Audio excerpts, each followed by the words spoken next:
membuat target pertumbuhan bisa saja 7-8% bisa saja.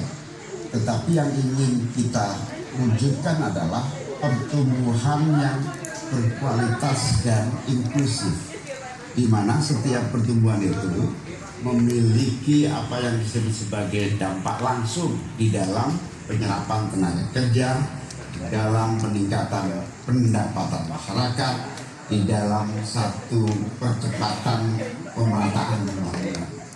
Target 5,5-6% itu dengan kalkulasi agar kalau kita tidak terlampau realistis, kita khawatir ujung-ujungnya utang luar negeri lagi. Utang luar negeri yang terlampau banyak ini mengakibatkan beban bukan hanya pemerintahan hari ini, tetapi juga anak cucu kita akan mengalami banyak beban utang yang panjang. Salah satunya adalah bagaimana agar APBN kita sehat.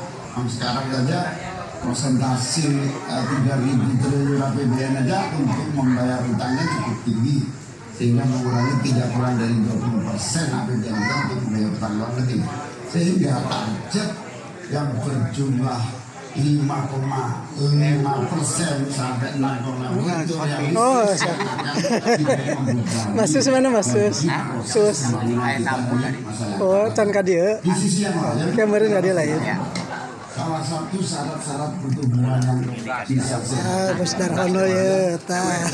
Yang masuk juga tidak menjadi beban baru. Sampai ka dieu nya. Ya, yaitu tingginya tanggungan bunga-bunga yang harus, terutama kalau utang GPG. Mana badi abdi?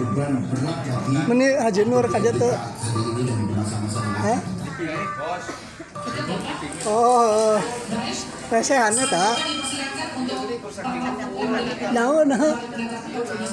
Biang bagian konsumsi nak teh ya. Kami dan masuk itu diharap aya. Itu katanya minta halus. Kabagi lain. Kabagi. Yang diuruskan banking saya aja 670 triliun. Itu kalau dibagi ke GKI itu luar biasa. Kemudian yang ditemukan oleh UIP sejak tahun 2014 kajian buka aja loh. Itu berapa? 203,7 triliun. Bos Dede. Kita pangkas melalui hukum yang benar. Ini bisa mencapai. Tapi Anda menyimpang dari rumus yang selama ini terjadi. Kalau Lo kayak dulu ya? Dia kajian dulu. Tapi pertumbuhan ekonomi ini cuma 5,6. Secara matematis adalah tidak tepat. Selesai. Silakan ditanggapi. Ditanggapi apa? Tentu saya sangat setuju. Bukan hanya pemberantasan korupsi. Inilah suasana amnesti juga tidak jelas hasilnya. Kemudian nonton bareng debat capres di bertempat di rumah makan Sukamana. Karena diperas-peras juga jadi Inilah para di kantor pajak. Nah, sebab itu ini harus jelas 23% dari orang yang hadir. Ada sekitar 200 orang. Masih lanjut. Silakan. Pak, yang saya klarifikasi tadi adalah tax ratio dan menaikkan pajak, Pak, itu beda. Kita ini tidak ingin berburu di dalam kebun binatang. Sedang nobar. Kita ingin memperluas kebun binatangnya.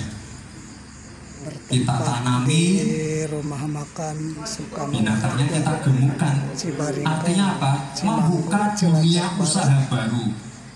Sekarang NPWP yang punya NPWP ini baru 30%. Artinya apa? Kita harus melakukan intensifikasi dan ekstensifikasi. Saya tahu pasti pada negatif tinggi. Kita tidak akan memberikan UMKM yang di bawah omsetnya 500 juta. Pajaknya nol. Semua kompak. Pengen modal 200 juta pun tanpa agunan. Nggak ada yang memberatkan, Pak. Terima kasih. Baik. Tenang, kita lanjutkan. Tenang, kita lanjutkan. Kali ini saya akan mempersilakan untuk calon wakil presiden nomor urut urut 1 untuk memberikan pertanyaan ke calon wakil presiden nomor urut 3, Bapak Muhaimin Iskandar. Waktu Anda untuk bertanya adalah 1 menit. Saya persilakan. Terima kasih Pak Mahfud yang saya hormati.